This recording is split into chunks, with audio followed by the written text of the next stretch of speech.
ಆತ್ಮೀಯ H16 news ಅರ್ಥಾತ್ ಹೇ ಸೀತಾರಾಮಗೆ ಸ್ವಾಗತ. ನಾನು ನಿಮ್ಮವ MI ಅಥವಾ ಮಲ್ಲಪ್ಪ ಜುತಾರ್. ಆದ್ಮೇಲೆ ಈಗಾಗಲೇ ನೀವು ಈ ತಹವೂರ್ ಹುಸೇನ್ ರಾಣಾ ನಮ್ಮ NIA ರಾಷ್ಟ್ರೀಯ ತನಿಖಾ ದಳ ಹಿಡಿದ ನಮ್ಮ ದೇಶಕ್ಕೆ ತಂದದ, ಕೈವಶ ಮಾಡಿಕೊಂಡದ. ಇವ್ರು ಯಾರು ಅದು ಬಿಡಿಸಿಡಬೇಕಾಗಿಲ್ಲ, ಹೆಡ್ಲಿ ಯಾರು ಬಿಡಿಸಿಡಬೇಕಾಗಿಲ್ಲ. ಆದರೂ ಒಂದೆರಡು ಮಾತುಗಳನ್ನ ಮಾತಾಡಬೇಕಾಗ್ತದೆ. ಈ ತಹವೂರ್ ಹುಸೇನ್ ರಾಣಾ ಅನ್ನುವಂಥ ಕೆನಡಾದ ಪ್ರಜೆ, ಪಾಕಿಸ್ತಾನ ಮೂಲದವನು, ಒಬ್ಬ ಭಯೋತ್ಪಾದಕರ ಶಕ್ತಿಗೆ ಒಂದು ಆಶ್ರಯನ ಕೊಟ್ಕೊಂಡು ಬೆಳೆಸ್ಕೊಂಡು ಬಂದಂಥವನು. ವಿಶೇಷವಾಗಿ ಏನಪ್ಪ ಅಂತಂದ್ರೆ 26/11 ಮುಂಬೈಯಲ್ಲಿ ದಾಳಿ ಆಯಿತು. ನೀವು ನೆನಪಿಟ್ಟಿರ್ಬೋದು ಅದನ್ನು. ಆ ಮುಂಬೈ ದಾಳಿಯಲ್ಲಿ ಅಜ್ಮಲ್ ಕಸಬ್ ಒಬ್ಬನನ್ನು ಬಿಟ್ಟು ಉಳಿದವರು 10 ಮಂದಿ 9 ಮಂದಿ ಕೊಲೆನೂ ಅನೇಕ ಜನ ಸಾವು ಆಯಿತು. ಆ ಸಂದರ್ಭದಲ್ಲೇ 166 ಜನ ತೀರ್ಕೊಂಡ್ರು ಆ ಸಂದರ್ಭದಲ್ಲೇ.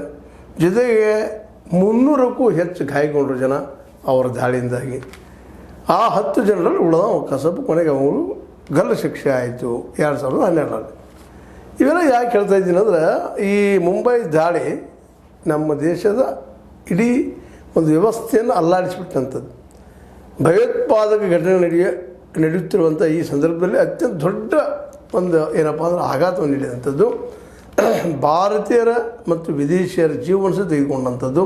ಇಂಥ ದಾಳಿಗಳು ಮೇಲಿಂದ ಆಗ್ತಾಯಿದ್ದು ಇತ್ತೀಚೆಗೆ ಒಂದು ರೀತಿಯಿಂದ ಅವುಗಳ ಕಂಟ್ರೋಲ್ಗೆ ಬಂದಿದ್ದಾವ ಅಂತ ಅನ್ನಿಸ್ತಾ ಇದೆ. ಯಾಕಂದ್ರೆ ಕೆಲವೊಂದಿಷ್ಟು ನಾವು ಒಪ್ಪಬೇಕಾಗ್ತದೆ, ಇಲ್ಲ ಅಂತಲ್ಲ. BJP ಸರ್ಕಾರ ಆ ದಿಶೆಯಲ್ಲೇ, ನಮ್ಮ ಮೋದಿಯ ಸರ್ಕಾರ ಆ ದಿಶೆಯಲ್ಲೇ ಒಳ್ಳೆಯ ಕಾರ್ಯಕ್ರಮ ಹಮ್ಮಿಕೊಳ್ತಾ ಇದೆ ಅಂತೇಳಿ ಕಾಂಗ್ರೆಸ್ ಟೀಕೆ ಮಾಡ್ತಾರೆ. ಟೀಕೆ ಇರೋದನ್ನು ವಿರೋಧ ಪಕ್ಷದ್ದು ನಾವು ಶುರು ಮಾಡಿದ್ದೀವಿ ಅಂತ ಅವರು ಹೇಳ್ಕೊಳ್ತಾರೆ, ಈಗ ನಾವು ಮಾಡಿದ್ದೀವಿ ಅಂತ ಇವ್ರು ಹೇಳ್ಕೊಳ್ತಾರೆ. ಏನೋ ಹೇಳ್ಕೊಳ್ಳಿ ಯಾರೋ.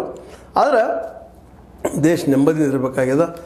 NIA ವಶದಲ್ಲಿರುವಂಥ ರಾಣಾನ ಇನ್ನು ಎನ್ಕ್ವೈರಿ ಆಗುವಂಥದ್ದು ಅನೇಕ ಇವ್ರ ಮೇಲೆ ಆಪಾದನೆಗಳಿದ್ದಾವೆ. ಮುಂಬೈ ದಾಳಿದಾಯಿತು, ಮುಂದೆ ಅದ್ರ ಜೊತೆಗೆ ಇನ್ನುಳಿದ ಏನಪ್ಪ ಅಂತಂದ್ರೆ ಅನೇಕ ದಾಳಿ, ಮಾರ್ಚ್ದಲ್ಲೇ ಮುಂಬೈಯಲ್ಲಿ ನಡೆದಂಥ ದಾಳಿ, ಆಮೇಲೆ ಡೆನ್ಮಾರ್ಕ್ ದಿನಪತ್ರಿಕೆ ಸಿಬ್ಬಂದಿ ಶಿರಚ್ಛೇದ ಮಾಡಲು ಸಂಚು ರೂಪಿಸಿದ ದಾಳಿ, ಅದು ಆ ಪ್ರಕರಣ.